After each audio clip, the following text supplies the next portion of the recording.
Many people here try to prove the existence of God. Some through rational and logical reasons. Many try to deny. Sure. Many try to deny the existence of God through rational and logical reasons. But I'm going to take a different approach today. I'm going to prove that God exists through a different means today. Over 1400 years ago, when the Prophet Muhammad, upon whom be peace, was asked, what is your miracle? He said that it was this book, the Quran. So what I'm going to do is I'm going to use this book to show you that this is the truth and this is from the creator of everything that exists. Now, why did he say that this book was a miracle? This is the question. And there are several reasons. And I'm going to share with you a few of these reasons. One, the literary miracle of the Quran. Two, the historical miracle of the Quran. Three, the numerical coherency of the Quran. So we're going to break these down and I'm going to share this with you, God willing. So number one, the literary miracle of the Quran. Now, just to give you a bit of a background, every language is broken down into a structure. The English language as well is broken down into a structure, prose and poetry. I am speaking to you guys now in straightforward prose. It's straightforward speech. Now the Arabic language is also broken down into a structure, prose and poetry. Now the Quran, does anyone know what language the Quran's in? What language? No, it's not Chinese, sir. What language is the Quran in? Arabic, yes madam, it's in Arabic. Now here's what's interesting. The Quran is in the Arabic language, but it descopes the Arabic language. It doesn't conform to any of the known forms of the Arabic language. You have the prose and poetry, and this is not what Muslims are saying. We'll explain that later, sir. Now, Muslim as well as non-Muslim scholars, such as Arthur J. Aubrey, have stated the Quran.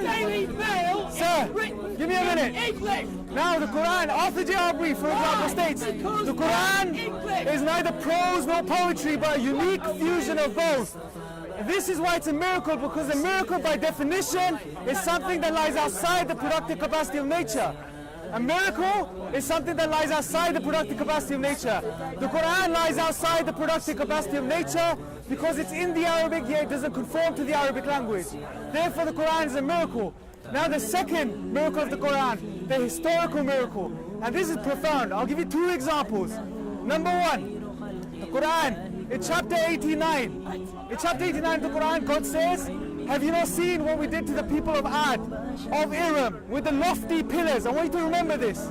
God is speaking about a people from Iram with lofty pillars. Now in the early 90s, a guy named Nicholas Clapp, he was an archaeologist as well as a documentary filmmaker. He discovered a city.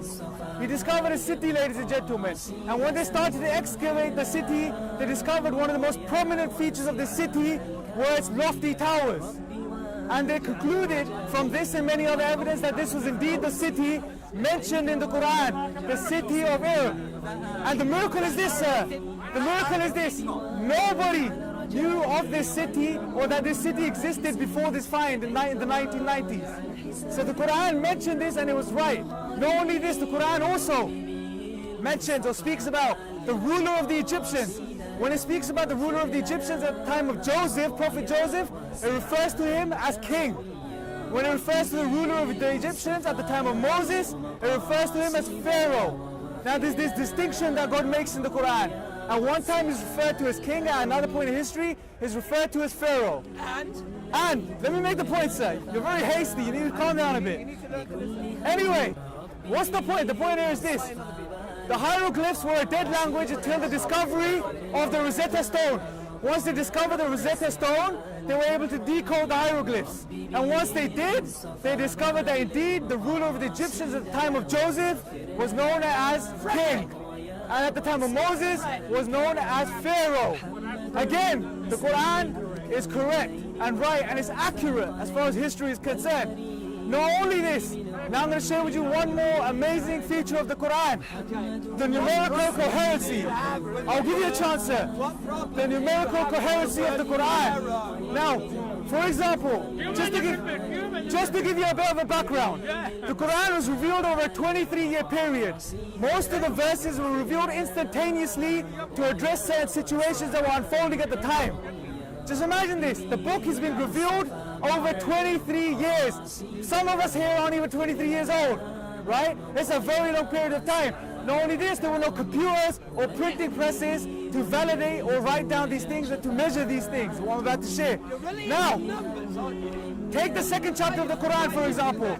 Surah Baqarah, the cow. It has 286 verses. When you split it in the middle, on the 143rd verse, in the middle of the verse, it says the word middle. Now realize that this chapter was revealed over 9 years. To get that accuracy is impossible. Not only this, the words this life and the hereafter are mentioned the same number of times in the Quran. The words heaven and hell are mentioned the same number of times in the Quran. The words man and woman are mentioned the same number of times. But when the Quran says that there are 7 heavens, that is mentioned 7 times in the Quran. The Quran says, God says in the Quran, the likes of Jesus is that like of Adam. The likes of Jesus in the eyes of God is like that of Adam. They are both mentioned 25 times in the Quran, and up to this point, they're both mentioned 7 times. This is profound. Now the profound thing is this. Like I said, the Quran was revealed over 23 years. The Quran was revealed over 23 years. There were no computers. You could not sit down and measure these things. Oh, I've mentioned this many times, so I'm going to mention this many times. It's impossible. Now here's the thing. This book I just shared with you, I've just scratched the surface. I've given you a few of the amazing features of this book, the miracles. Here's the thing. I will explain that, sir. I'll explain that.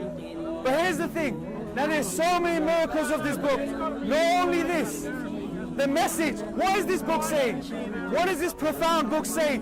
The message is simple. Worship one God. Your creator and my creator. Worship him alone. Don't attribute any partners to him. He has no family, he has no friends. He's the creator. He's distinct and disjoint to his creation. He's unlike his creation. Worship him, be good, do good while you're here. Follow his messengers. And in return, he promised you eternal paradise. This is what God's offering you. But you know what the problem is? Although the message is so simple, there's so many reasons to believe that the Quran is from God. Yet people choose not to follow. Why? And I believe this is the problem of submission. I'll take 2 more minutes of your time. Exactly. The problem of submission. People do not want to submit. People do not want to feel like they're a slave. But you know the reality is, people, we're all slaves. Every single one of us here is a slave. And I'll tell you why. Some of us are slaves to our own desires. We follow our own desires. Some of us are enslaved to society. Others are enslaved to materialism. We're all slaves of one thing or the other. But look at what Islam's giving you. What Islam is saying is simple. You want to truly be free, you submit to the Creator. And when you submit to the Creator, it frees you. It frees you from the slavery to this creation. From this ephemeral slavery.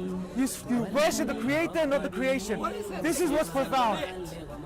So when you truly want to be free, you submit yourself to the Creator, and it frees you from the slavery of anything else.